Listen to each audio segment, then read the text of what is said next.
The 5-day test to release and the 8-day quarantine programmes will still be offered as voluntary options for arrivals, but those not wishing to take part in either programme would have to quarantine for the reduced 10 days.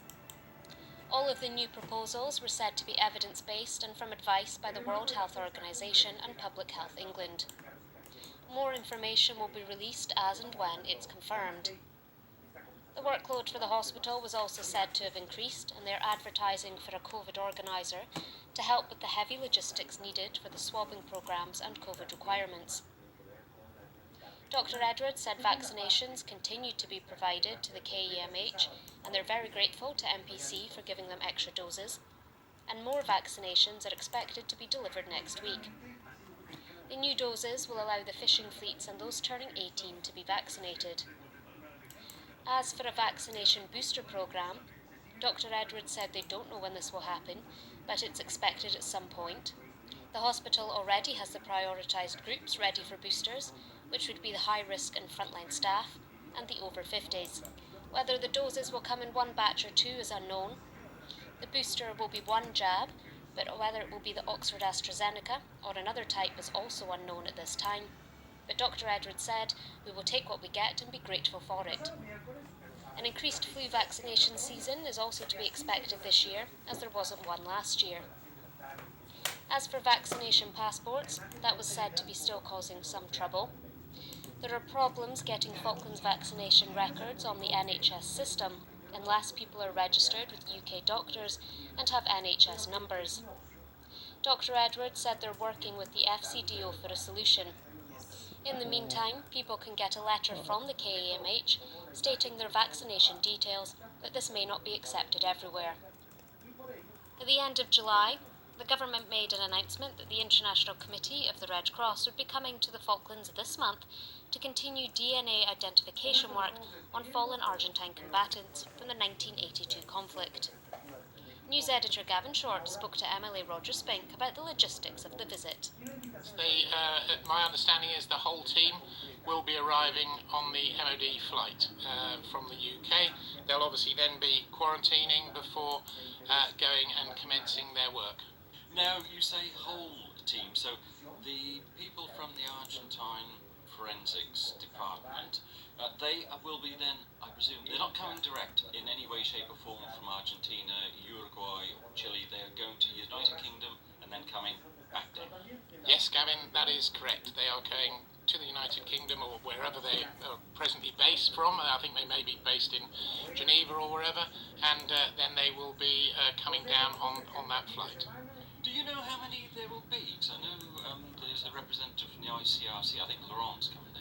Yes, he is, and I'm not sure of the exact numbers, Gavin, but I think it's somewhere around 7-8 people or so, but I'm not sure of the exact numbers.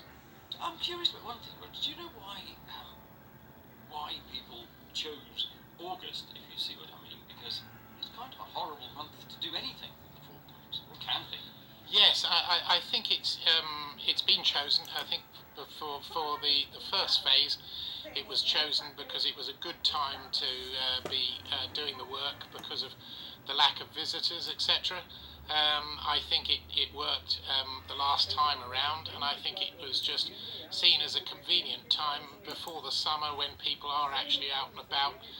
You don't particularly want masses of people visiting, and certainly it'll be off limits when people are conducting this work, just as it was the first time round.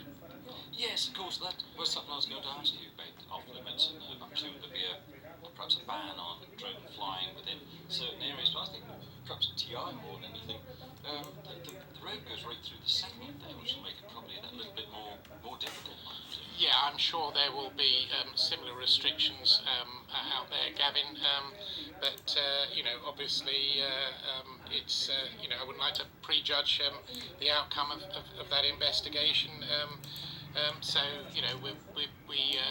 I think at the moment, it's just a matter of keeping people away from those delicate areas. No, absolutely. So that covers that. Do you know the sequence of events? I mean, they're coming down, obviously, on the air bridge, hopefully arriving on the 9th. From there, it's into quarantine as any other passenger would do.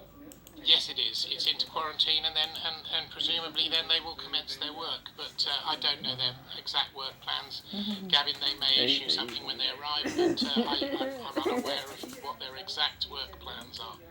Okay, now I've seen something in the Argentine press today saying, I think if I remember rightly, it's grave C110 first, the one out at the Argentine cemetery near Darwin, and after that it will be the TI work, if there is indeed any work to do. I don't know if that's true or not, and the Royal Falklands Police are obviously working with them, so I couldn't pass a comment on that, Gavin. So basically, to basically put it in a nutshell, Emily Spink, we've got the team coming down. They're not flying direct to the Falklands in any way, shape or form. Well, in fact, they are flying to the Falklands, but they're all coming from the UK on the good old air bridge. Correct, Gavin, yes. Do you know what happens, though, at the end of the process? Well, I mean, there will be samples to go back, certainly from Darwin, if nothing else. Yeah, and obviously there's a logistical issue there, and I understand there will be a private plane coming in that no one will get off, and maybe one of the members of the team may go back over on that plane with any samples, but that's all that has been planned so far. No one will be getting off, and obviously because of COVID and other restrictions, we'll be very careful, I'm sure, to make sure that that is undertaken. Okay, so recap that again. So I've got a private plane coming in. It's not a charter or anything like that. No, it'd be a private plane, yes. Yeah, no, that sort of clarifies that nicely. And you say there'll be probably one getting on there with the samples. They'll be taking that back. That's my understanding, Gavin, yes. And then presumably, yeah, we're looking, I guess, months down the track will be for anything to happen after that, because there will have to be identification work. Well, whatever follows that. Yes, once again, that will be for the ICRC to update us on once they've conducted their work, and I wouldn't like to prejudge what they may announce. I presume though from our side, Falkland side, we have asked that the normal rules apply. Is it no politics involved here, and presumably no photography?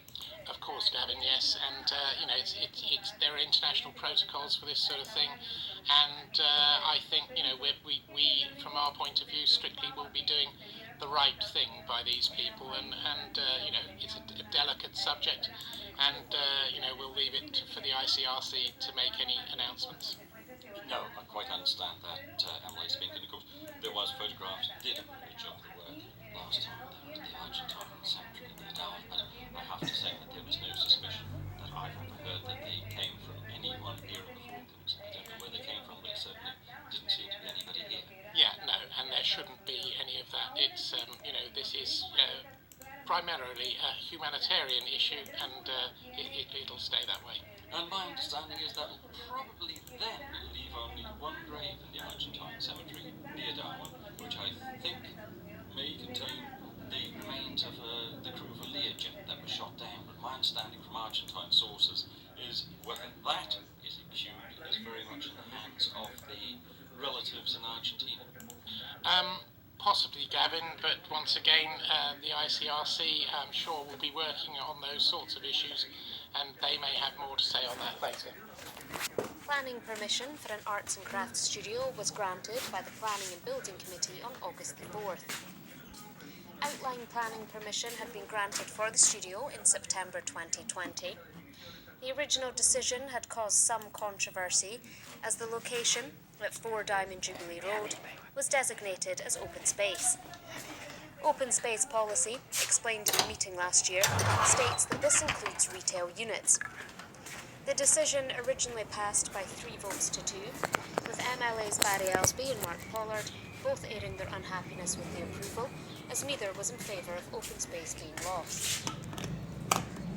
This week, the reserved matters, which include the design, layout and landscaping, were put before the committee, as one objection letter had been received. The letter cited environmental impacts of losing a designated open space, increased traffic, the generation of toxic waste, and potential fire risk from the kiln that would be housed in the building. Head of Planning and Building, Lee Kennebell, reminded the committee that planning had already been approved for the studio and was not open to question. The proposal was designed as being a simple, humble building with a character similar to the surrounding area. Chair MLA Barry Alsby asked if the Chief Fire Officer had commented on the kiln, to which Mr Cannibal explained the building officer had extensive input, as she is the main signatory, and the CFO rarely comments on non-residential buildings. The kiln would also be in a self-contained room, designed to slow down the spread of fire if it were to happen. MLA Elsby then moved on to the potential chemicals being washed down the drain and the impact on biodiscs, to which Mr Cannibal said, "We don't discuss biodiscs in any other planning applications. If they aren't working, it's because people don't treat them properly." Other members of the committee agreed this wasn't relevant to the application. Conversation then moved on to landscaping and the potential to plant trees in the area, as brought up by the objector. The applicant said she would not be planting trees, but would be landscaping with native plants, and the committee agreed this was something they should be encouraging. The application for a small bungalow studio with 5 parking spaces was approved. The next application was for flats and 2 houses and came from Stanley Services. Only 3 voting members of the committee were in attendance at the meeting, and as MLA Pollard had an interest in the application as a board member of Stanley Services, he was unable to vote and the committee wasn't quorate. The application was moved to the next meeting in September. 2 building permits were then approved, a cabin at Port Edgar, as well as an extension to the existing self-catering there. The committee would have preferred the applications to be delegated, but it was said the building regulations required them to come before the committee, as there was a specific regulation about distance of sites. This is something the planning department is looking to change.